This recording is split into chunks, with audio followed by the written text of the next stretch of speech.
Very good morning student. Commercial bank part 3 में आज हम और इम्पॉर्टेंट टॉपिक का डिस्कस करने वाले हैं। प्रीवियस वीडियो में हमने देखा कि वाणिज्यिक बैंक के क्या क्या आप कह सकते हैं फंक्शंस होते हैं, उसके बारे में डिस्कस किया। कॉमर्शियल बैंक का क्या स्ट्रक्चर होता है उसके बारे में हमने डिस्कस किया, जिसमें आपने देखा कि ओवरऑल जितनी भी बैंक होती है वो सारी की सारी किस में आती है, कॉमर्शियल बैंक में। चाहे वो पब्लिक सेक्टर की बैंक हो, चाहे वो प्राइवेट सेक्टर की बैंक हो, तो सारे का सारा किस में आएगा, कॉमर्शियल बैंक में। आपने देखा कि प्राइवेट बैंक जो थी वो भी किस में आ रही थी, कॉमर्शियल बैंक में आ रही थी। तो हमारी इकोनॉमिक को डेवलपमेंट करने में private, public, regional, rural bank, foreign bank, इन सबका सपोर्ट है, ठीक है, ताकि इंडस्ट्रियल सेक्टर को ज़्यादा से ज़्यादा सपोर्ट मिल पाए। आपने प्राइवेट बैंक में ये भी देखा कि प्राइवेट बैंक में ओल्ड और न्यू दोनों ही बैंक आ रही थी, क्लियर है। यानी कि ओल्ड वो थी जो कि 1968 यानी नेशनलाइजेशन जो हुआ उससे पहले वाली, और बाद में जब आप कह सकते हैं अभी जो नई है वो 1968 के बाद वाली है, क्लियर है। तो ये सारे के सारे किस में आएंगे, ये आएंगे आपके कॉमर्शियल बैंक में, क्लियर है। तो आज हम कॉमर्शियल बैंक का इम्पॉर्टेंट टॉपिक डिस्कस करने वाले हैं, और वो हमारा जो टॉपिक है वो है इम्पॉर्टेंस ऑफ कॉमर्शियल बैंक, यानी कि वाणिज्यिक बैंक का महत्व, क्लियर है। तो आज हम इम्पॉर्टेंट डिस्कस करने वाले हैं कि वाणिज्य बैंक का क्या इम्पॉर्टेंट महत्व हो सकता है। तो देखिए, इसमें सबसे पहले अगर हम इम्पॉर्टेंस की बात करें तो वो है ज़्यादा से ज़्यादा प्रमोशन करना ऑफ सेविंग का, यानी कि जो सेविंग है उसको बढ़ाना, क्लियर है। आपने देखा कि बैंकों का जो फंक्शंस होता है वो कितना विस्तृत फैला हुआ था, एक्सेप्ट करना डिपॉजिट को, प्रोवाइड लोन देना, और अदर जो पब्लिक यूटिलिटी वाली जो फैसिलिटीज़ होती है, लॉकर वगैरह, वो सारी फैसिलिटी देना। तो उसी में से आप कह सकते हैं फंक्शंस आए हैं।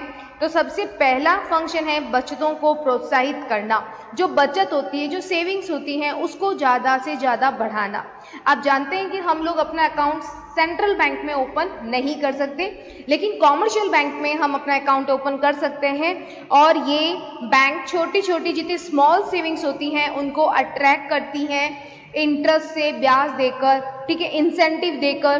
तो जिससे क्या होगा कि बैंक की जो हैबिट होती है, जो बैंक आप देखते हैं कि बैंकिंग हैबिट है वो ज़्यादा से ज़्यादा जनता में आप बना सकें, ठीक है। तो यानी कि सेविंग्स को ज़्यादा से ज़्यादा प्रोत्साहित करना। सेविंग्स बढ़ने से क्या होने वाला है, आप जानते हैं कि जो कैपिटल स्ट्रक्चर होता है देश का उसमें सपोर्ट मिलता है, यानी पूंजी ढांचा, क्लियर है। तो कैपिटल स्ट्रक्चर में सपोर्ट मिलता है, यानी कि पूंजी ढांचा में सेविंग जितनी ज़्यादा होगी, हमारा कैपिटल का फॉर्मेशन, कैपिटल स्ट्रक्चर वो उतना ही बड़ा होगा, क्लियर है। तो सेविंग को बढ़ाने में सपोर्ट करती है कॉमर्शियल बैंक। किससे, कैसे बढ़ेगी सेविंग, तो ध्यान रखना, इंसेंटिव, बहुत ज़्यादा इंटरेस्ट का आप देख सकते हैं लालच देना, या फिर आप देखते हैं बहुत सारी ऐसी फैसिलिटी देना जिससे लोग क्या करते हैं, उनमें हैबिट आती है कि हाँ हम सेविंग करेंगे, क्लियर है। सेकेंड पॉइंट है फिनेंशियल असिस्टेंट, यानी कि वित्तीय सहायता। देखिए, बैंक सिर्फ केवल फिनेंशियल आप कह सकते हैं फंड ही कलेक्शन नहीं करता है, वो लोगों को सपोर्ट करता है फिनेंशियल असिस्टेंट की, ठीक है। इसमें क्या आता है, इसमें यानी कि जो फंड होता है उसको आप देखते हैं लोन देने में, एडवांस देने में, क्रेडिट देने में, ओवरड्राफ्ट देने में, ठीक है, एक्सचेंज बिलों का आप कह सकते हैं डिस्काउंट करना बिल का, ये सारे के सारे जो सर्विसेज हैं वो कौन देता है, बैंक देता है, क्लियर है। इस प्रकार हम कह सकते हैं कि जो बैंकिंग इंस्टीट्यूट होते हैं वो इकोनॉमिक सोर्सेज को कलेक्शन करने में सपोर्ट नहीं करते, बाकायदा हम कह सकते हैं वो प्रोडक्शन सेक्टर में भी सपोर्ट करते हैं। प्रोडक्शन सेक्टर में कैसे, जैसे आप जानते हैं कि अगर बड़ी बड़ी इंडस्ट्रीज हैं, अगर उनको लोन मिलेगा टाइम पे, तो वो ज़्यादा से ज़्यादा क्या करेंगे, प्रोडक्शन करेंगे, और प्रोडक्शन करके क्या होगा, उत्पादन होके हमारे देश में ज़्यादा से ज़्यादा जब उत्पादन होगा, तो आप जानते हैं उत्पादन करने के लिए किसकी जरूरत होगी, जो आप लेबर हैं उनकी जरूरत होगी, और उनके साथ लेबर को जब वर्क दिया जाएगा तो वो क्या कहलाएगा, एम्प्लॉयमेंट। तो फिनेंशियल असिस्टेंट जब आपके इंडस्ट्रियल सेक्टर्स को मिलता है, ठीक है, इंडस्ट्री सेक्टर को मिलता है, तो इससे हम कह सकते हैं कि देश में क्या बढ़ने वाला है, एम्प्लॉयमेंट, ठीक है। तो ये एम्प्लॉयमेंट यानी रोजगार बढ़ेगा, और रोजगार बढ़ने से आप जानते हैं इनकम जनरेट होगी, और इनकम से लिविंग ऑफ स्टैंडर्ड जनरेट होगा। तो ये सारा कहीं ना कहीं एक दूसरे से कनेक्ट है। तो तो बैंक से पैसा ही कलेक्शन नहीं करती है, वो फिनेंशियल असिस्टेंस सपोर्ट करती है लोन एडवांस देकर, ठीक है। तो जो M.E. टॉम्स थे उन्होंने तो बहुत अच्छे से कहा कि बैंक जो है वो एक बहुत बड़ा कैपिटल फंड का, आप कह सकते हैं एक लाइब्रेरी है, एक बहुत बड़ा संग्रहालय है, एग्जीबिशन है। कौन? बैंक के पास बहुत पैसा होता है, और वो इस तरह से उनकी कंपैरिजन किया था एग्जीबिशन यानी संग्रहालय से, ठीक है। तो यानी कि विभिन्न साधनों और दिशाओं में पूंजी एकत्रित करना, यानी वो बहुत अलग अलग सोर्सेज से अपनी कैपिटल अरेंज करते हैं और उस अरेंज कैपिटल का फ्लो करते हैं इकोनॉमिक में यानी अर्थव्यवस्था में। तो विभिन्न क्षेत्रों में आप देखते हैं, चाहे वो ट्रेड हो, चाहे ठीक है इंडस्ट्री हो, मैन्युफैक्चरिंग वाली, तो उनको सपोर्ट करते हैं, और उनसे कहीं ना कहीं हमारे जो एंटरप्रेनर है, हमारे जो उद्यमी हैं, उनका मोटिवेशन बढ़ता है, उनको आप कह सकते हैं प्रोत्साहन मिलता है, और वो बहुत ज़्यादा प्रोडक्शन फंक्शन करते हैं। तो ये सारे कहीं ना कहीं कनेक्ट है। थर्ड पॉइंट क्या कह रहा है? एक्यूमुलेशन ऑफ कैपिटल यानी पूंजी कोषों का एकीकरण। देखिए थर्ड पॉइंट, पूंजी कोषों का एकत्रितकरण। अभी देखिए मैंने अभी आपको बताया कि बैंकिंग अपनी जितनी भी बिजनेस एक्टिविटीज होती हैं, यानी कि वो पब्लिक से सेविंग्स लेती है और बैंक जमा के रूप में अपने पास रखकर वो कैपिटल फॉर्मेशन क्या करती है, किस उसका जो फ्लो होता है वो इंडस्ट्रियल सेक्टर को करती है। क्लियर है? इस प्रकार हम कह सकते हैं कि एक पर्सन हो गया या एक ग्रुप की सेविंग को कलेक्शन करना, फिर उसका कैपिटल फॉर्मेशन बनाना और उसको इंडस्ट्रियल सेक्टर में फ्लो करना, ठीक है। तो ये इंपॉर्टेंट रहा। फोर्थ पॉइंट हमारा है, अगर हम बात करें development of industries. Development of industry का मतलब क्या हो गया? उद्योग का विकास करना। देखिए उद्योग का विकास का मतलब हो गया है कि बैंक जो है वो बहुत ज़्यादा उद्योगों को फाइनेंस फैसिलिटी देती है, ठीक है। बैंक क्या करेगी, जो भी इंडस्ट्री सेक्टर है उनको फाइनेंस फैसिलिटी देगी, ताकि, और मेन वो किसके अनुसार देती है कि जैसे हमारे देश में जो प्राथमिकता है, जो मेन प्रायोरिटी है उसी को इंडस्ट्री को ज़्यादा लोन प्रोवाइड किया जाएगा। जैसे कॉमर्शियल बैंक के लिए RBI ने ये रेस्ट्रिक्शन दे दिया है कि अपना 40% आपको क्या देना है, लोन के रूप में एग्रीकल्चर सेक्टर को देना है। तो जितना देश को जो प्रायोरिटी रहेगी इंडस्ट्री की, जो प्राथमिकता रहेगी जिस उद्योग की, उसको ज़्यादा से ज़्यादा लोन फैसिलिटी दी जाती है। इस प्रकार हम कह सकते हैं कि हमारे देश में इंडस्ट्रियल सेक्टर का डेवलपमेंट करने में बैंक बहुत ज़्यादा इन्वॉल्व है, ठीक है। इसीलिए बिना बैंक के हम अपनी इंडस्ट्री का डेवलपमेंट नहीं देख सकते। तो यानी कि विदाउट बैंक के हम नहीं कह सकते हैं कि इंडस्ट्रियल सेक्टर का डेवलपमेंट होगा। क्लियर है? तो ये इंपॉर्टेंट पॉइंट था फोर्थ। बात करते हैं रेमिटेंस फैसिलिटी। देखिए रेमिटेंस फैसिलिटी का मतलब क्या होता है? धन हस्तांतरण। क्या होता है इसका मतलब? धन हस्तांतरण। धन हस्तांतरण का मतलब होता है कि जब भी आप कभी देखते हैं कुछ सेक्टर में तो बहुत ज्यादा फंड है और कुछ सेक्टर में क्या होता है, फंड नहीं होता है, तो यहाँ पे फंड का ट्रांसफर करने में बैंक बहुत ज्यादा सपोर्ट करती है। यानी कि हम लोग बैंक ड्राफ्ट उनके बेस पर बहुत ज्यादा फंड को क्या कर सकते हैं, ले सकते हैं और दूसरी जगह ट्रांसफर कर सकते हैं। तो बहुत सारा आप कह सकते हैं इंडस्ट्रियल सेक्टर है जो कि धन के हस्तांतरण में बहुत ज्यादा सपोर्ट करता है, ठीक है। यानी कि एक सेक्टर है जहाँ पे फंड नहीं है और दूसरे सेक्टर में आप देखते हैं बहुत फंड है, तो यहाँ से फंड को ट्रांसफर किया जा सकता है। तो ये बैंक के द्वारा ज्यादा बेटर तरीके से ट्रांसफर होगा। क्लियर है आपको? तो इससे क्या होने वाला है कि यहाँ पे फंड एक्सेस है और यहाँ पे जो फंड है वो नहीं है, तो यहाँ से फंड चला जाएगा। तो इससे हमारे देश में क्या होने वाला है, बैलेंस डेवलपमेंट, ठीक है। तो बैलेंस डेवलपमेंट का मतलब क्या हो गया कि संतुलित विकास, ठीक है, बैलेंस डेवलपमेंट। तो यहाँ पे बैलेंस डेवलपमेंट इसलिए हो रहा है क्योंकि हमने एक सेक्टर से फंड को निकाल के दूसरे सेक्टर में फंड को डाल दिया, तो ये होता है धन का हस्तांतरण करना। क्लियर है आपको? तो ये मेन इंपॉर्टेंट चीज है। बात करते हैं क्रिएशन ऑफ क्रेडिट, जो कि मैंने आपको प्रीवियस वीडियो में बताया था, शाखा सर्जन।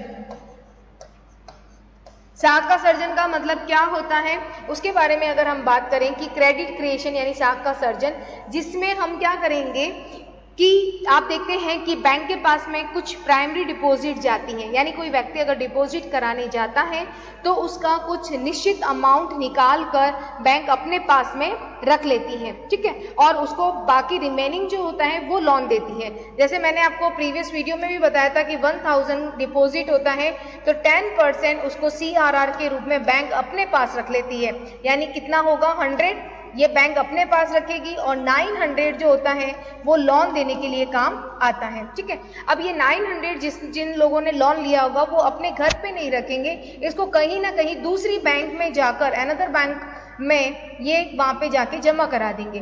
तो जब बैंक में ये लोग जाएंगे जमा कराने तो बैंक में ये फर्स्ट टाइम जमा कराने जा रहे हैं, इसीलिए वो क्या कहलाएगी प्राइमरी डिपॉजिट। और प्राइमरी डिपॉजिट का एक सर्टेन भाग बैंक अपने पास रखेगी, यानी 900 का 10% अपने पास, यानी कितना हो गया 90 रुपए अपने पास रखा जाएगा और 810 यानी 810 रुपए जो है वो लोन देने में काम आएगा।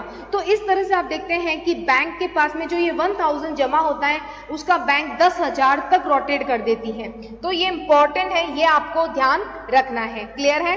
तो इसे कहते हैं क्रेडिट ऑपरेशन, जिसका मैंने प्रीवियस वीडियो में बहुत अच्छे से आपको बताया।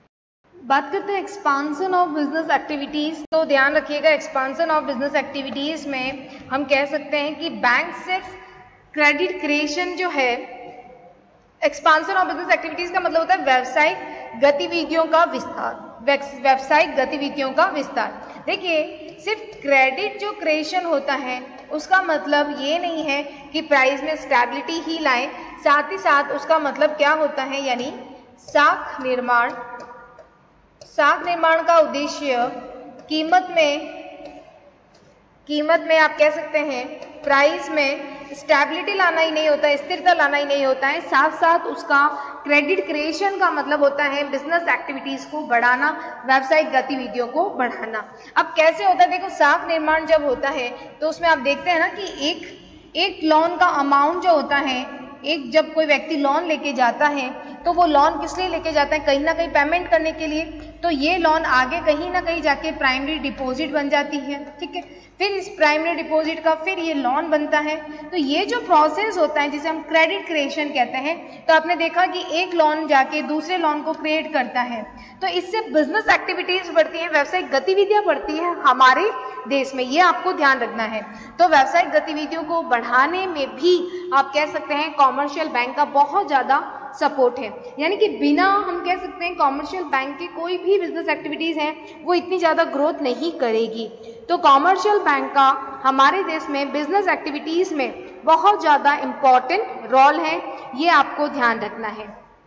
अगर हम बात करें प्रेजेंट टाइम इकोनॉमिक में, तो जितनी भी बैंकिंग इंस्टीट्यूट है वो बहुत ही इम्पोर्टेंट कह सकते हैं, आप कह सकते हैं कि इम्पोर्टेंस रखती है हमारे देश की अर्थव्यवस्था में, यानी कि इतने सारे जो जितने भी सेक्टर्स हैं उनको टाइम पे लोन प्रोवाइड करना, इनके बिना हम अपनी इकोनॉमिक के ग्रोथ की कल्पना भी नहीं कर सकते हैं, यानी इकोनॉमिक डेवलपमेंट हो ही नहीं सकता, ठीक है। और आर्थिक विकास का जो हम हिस्ट्री देखें तो उसी में भी हम देख सकते हैं कि किसी भी राष्ट्र का आर्थिक विकास बिना बैंकिंग प्रणाली के संबंध हुआ ही नहीं है, यानी कि विदाउट बैंकिंग फैसिलिटी के हम देख ही नहीं सकते हैं। हमारी हिस्ट्री में जाके देख सकते हैं कि बैंक होना बहुत जरूरी है, क्योंकि हमारे देश में अगर ग्रोथ करना है, एक्सपोर्ट बढ़ाना है या कोई भी एक्टिविटीज बिजनेस की करनी है तो उसमें बैंक होना बहुत जरूरी है। और स्पेशल जो कॉमर्शियल बैंक होती है जिनका नाम ही होता है वाणिज्यिक बैंक, यानी कि व्यापार को ज्यादा से ज्यादा लोन प्रोवाइड करना, ठीक है।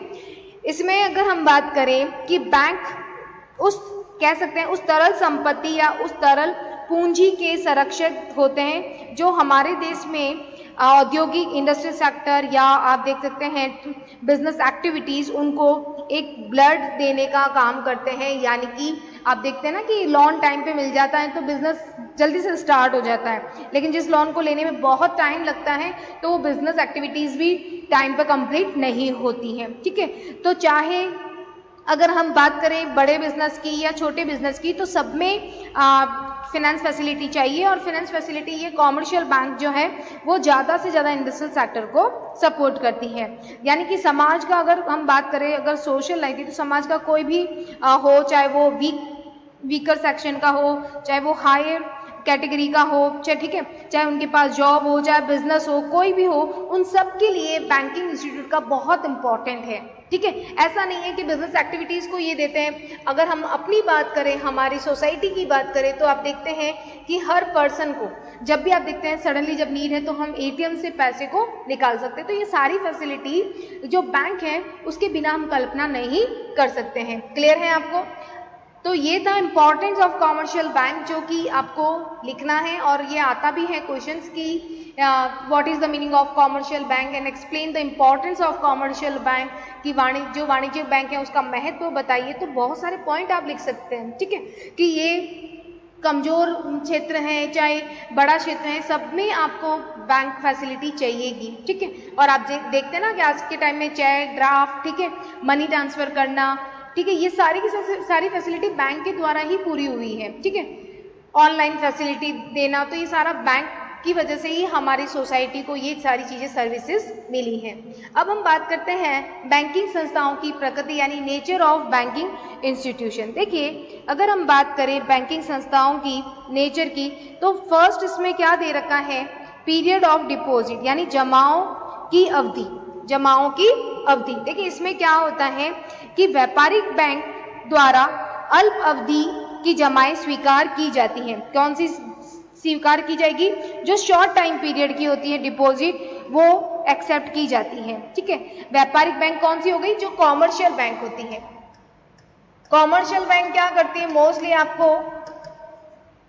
जो इंडस्ट्रियल सेक्टर होता है उनको तो लॉन्ग टाइम देती हैं, लेकिन मोस्टली इनका काम क्या होता है, ज़्यादा से ज़्यादा जो शॉर्ट टाइम के लोन्स होते हैं उनको प्रोवाइड करना। ठीक है, शॉर्ट टर्म लोन को। लेकिन आपने डेवलपमेंट बैंक देखा था, डेवलपमेंट बैंक क्या करती हैं, डिपॉजिट के बेस पे यानी जमाओं के बेस पे, तो ज़्यादा से ज़्यादा लंबे समय का पैसा वो देती हैं।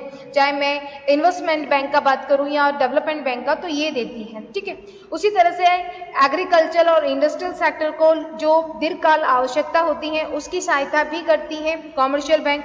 तो इसका मतलब है डिपॉजिट के बेस पे हम कह सकते हैं कि अलग अलग बैंक हो सकती है। जैसे कि कॉमर्शियल बैंक है वो शॉर्ट टाइम लोन प्रोवाइड करती है, ये संस्थाएं शॉर्ट टाइम पीरियड के लिए कैपिटल का अरेंजमेंट करती है, जबकि हम इंडस्ट्रियल और बड़ी बड़ी हम बात करें डेवलपमेंट की या इन्वेस्टमेंट बैंक की, तो वो लॉन्ग टर्म लोन प्रोवाइड करती हैं। तो ये डिपॉजिट के बेस पे हो गया। ठीक है, period of loan, period of loan का मतलब होता है कि जो कॉमर्शियल बैंक है वो इंडस्ट्रीज को या जो ट्रेड बिजनेस होता है, ठीक है, उनको अल्पकाल का या छोटी अवधि का पैसा देती है। ठीक है, जबकि अभी मैंने बताया कि डेवलपमेंट बैंक होती हैं, ठीक है, या फिर जो इन्वेस्टमेंट बैंक होती हैं वो 10, 15, 20 ईयर्स के लंबे पैसे, लॉन्ग टाइम के पैसे अरेंज करके देती हैं। क्लियर है?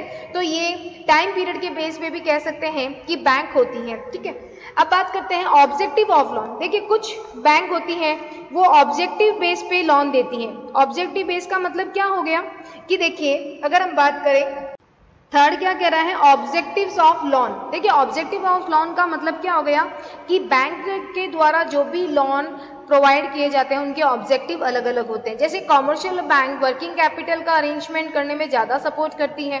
ठीक है, यानी कि इसके अगर ऑपोजिट बात करें तो इंडस्ट्रियल या इन्वेस्टमेंट बैंक या डेवलपमेंट बैंक होती है वो फिक्स कैपिटल को अरेंज करने में ज़्यादा सपोर्ट करती हैं। तो यानी कि कॉमर्शियल बैंक, ये डिफरेंस भी हो गया आपका कॉमर्शियल बैंक और डेवलपमेंट बैंक में। ठीक है, तो कॉमर्शियल बैंक जो है वो मोस्टली वर्किंग कैपिटल यानी कार्यशील पूंजी को अरेंज करने में सपोर्ट करती है, जबकि हम बात करें डेवलपमेंट बैंक की तो वो क्या करती हैं, डेवलपमेंट बैंक वो फिक्स असेट्स यानी कि जो स्थायी पूंजी होती है उसको अरेंज करने में ज़्यादा सपोर्ट करती है। तो ये बैंकिंग जो हमने देखा ना नेचर के बेस पे, वो ये बता रहा है कि आप अलग अलग कैटेगरी के अकॉर्डिंग आपकी जैसी रिक्वायरमेंट है, आपकी जैसी इंडस्ट्रीज है, आपको पैसा मिल जाएगा। ठीक है, नेचर ऑफ एक्सेप्टेबल सिक्योरिटीज। अब स्वीकार योग्य प्रतिभूतियों की प्रकृति। देखिए, कभी हम देखते हैं लोन की जमानत हेतु स्वीकार योग्य जो प्रतिभूतियां होती हैं वो अलग अलग होती हैं। जैसे सिक्योरिटीज होती हैं, हम लोन लेने जब भी जाते हैं तो विदाउट सिक्योरिटीज के आपको लोन कोई नहीं देने वाला, ठीक है, तो हमें सिक्योरिटीज जमा करानी होती है। तो यानी कि व्यापारिक बैंक, और हम बात करें व्यापारिक बैंक क्या करती हैं, जैसे विनिमय बिल है, बिल ऑफ एक्सचेंज है, ठीक है, आपकी सरकार की जो गवर्नमेंट की सिक्योरिटीज हैं उनको मॉर्गेज रखकर आपको लोन प्रोवाइड कर देती है, ठीक है। जैसे भूमि विकास बैंक है या कोई एग्रीकल्चर की बैंक है, वो एग्रीकल्चर लैंड को क्या करते हैं, मॉर्गेज रखकर आपको लोन प्रोवाइड कर देगी। उसी तरह से अगर हम फॉरेन एक्सचेंज बैंक की बात करें, विदेशी विनिमय बैंक की, तो विदेशी व्यापार संबंधी जो पेपर्स होते हैं, विदेशी व्यापार संबंधी विपत्र होते हैं, उनको जमानत के रूप में रखकर लोन प्रोवाइड कर देती है।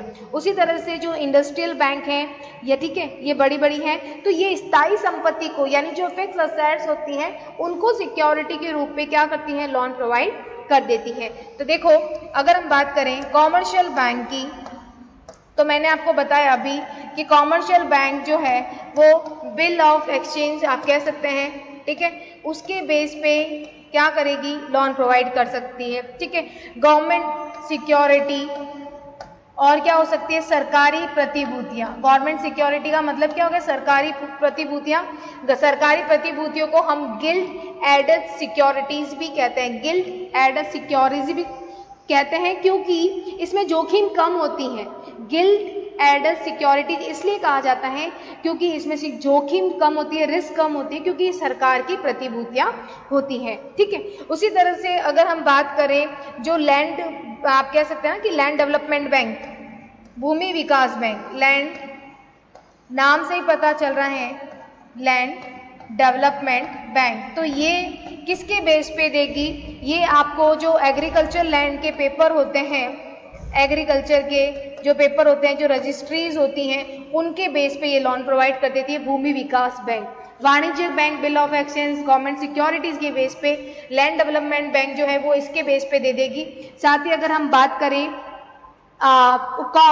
इंडस्ट्रियल बैंक की या फिर मैं डेवलपमेंट बैंक की बात करूं, जो इंडस्ट्रीज बैंक होती है जैसे IFCI, जो जिसे अपन क्या कहते हैं, डेवलपमेंट बैंक, तो ये किसके बेस पे देती है, ये देती है फिक्स असेट्स के बेस पे लोन प्रोवाइड करती है, ठीक है।